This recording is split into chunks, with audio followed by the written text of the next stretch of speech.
Alright, lesson 8, the vocabulary of success. Anthony Robbins, notes from a friend. Alright, lesson 8, the vocabulary of success. Several years ago, I had opened a business with me, during which I've learned awesome power with the words with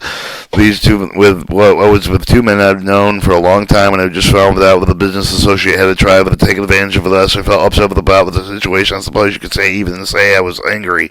One partner was so mad that I was turning red. I'm furious that he snapped, and I asked him whether he felt so angry because if you're really mad, you got really strong, and you can't turn anything around. But my other partner just says that he was a little bit peeved. He said, "Peeved? Why do you feel a little peeved instead of furious?" I asked him. "Well, if you get angry, you lose control and the other guy wins." He said, "Peeved? I thought if the word was the stupidest word I ever heard.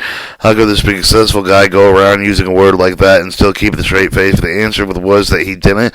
He almost seemed to enjoy talking about things he had would have driven me with the crazy. His word with a definite effect on him and on me. Somehow saying peeved made me feel less upset. So I decided to try it out, and I left with my business trip and got with my hotel phone. They didn't have the room for me, and excuse me, I stayed with a bit longer, and I stand there with a more feel myself getting peeved. The clerk looked up and, not quite knowing how to react, smiled in spite of himself, and I had to smile back. Over the next few weeks, I used the word again and again. Each time I thought it was stupid that I broke with my pattern of anger and frustration immediately with lowered my emotional intensity. It was just one word, but how we talk to ourselves with the specific words we use the control of the way that we think. The way we think of it controls how we feel and what we do. If you see with the angry and pissed off or the devastating, what kinds of feelings are you going to have? What kinds of questions will be asking yourself? What will be focusing on? What would your blood pressure? Won't your blood pressure be going through the roof? But suppose instead of the angry, you're peeved. Instead of overwhelmed, you're in demand. Instead of pissed off, you're tinkled. Instead of the irritated, you're stimulated. Instead of the rejected, you're misunderstood. Instead of devastated, you're mildly annoyed. You think you're started feeling different? You better believe it. Maybe this tool sounds inanely simple, but then couldn't be easy with changing how to feel just by changing our language. But the truth is, the words do have the power to change how they feel. That's why they are so moved when we hear even decades later the words of Martin Luther King Jr. talking about his dream, or John F. Kennedy talking about the one person can do an entire country with the word change of the way we feel. For the most of us, even the non-conscious awareness of ones we're using as we even communicate with others and other selves daily, and much less how they are affecting the way we think and feel with the moment at the moment. And for example, you were told that you were mistaken about something, you might have the one reaction. If you're told you're wrong, you might have more intense reaction. You've told you're lying. Although it's essentially the same statement, it's just by changing one word that the way you think of the feel could be changed in a moment, couldn't it? Feeling groovy.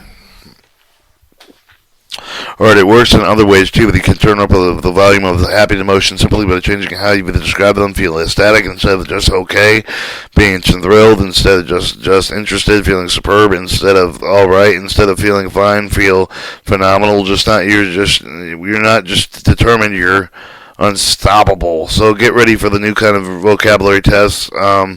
Come up with some words that you use to describe your life that make you feel lousy. Then think of some of the new words. Shows the aesthetic super fine, okay, and an amp on a guitar. You can turn up the volume on happy emotions simply by changing how you describe them.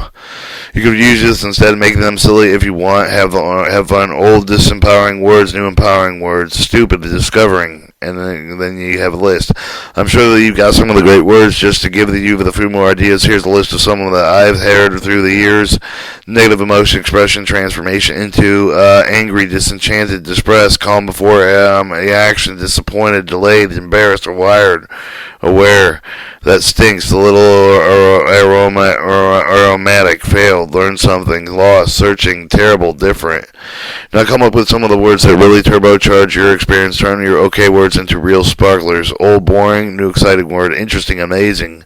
And then it gives a list. Here are some of the examples of positive word expression transformed into awake, energized, cool, outrageous, pretty good, unstoppable, fortunate, unbelievably blessed, good, can't get any better, okay, super, quick, explosive, smart, brilliant, tasty, sumptuous.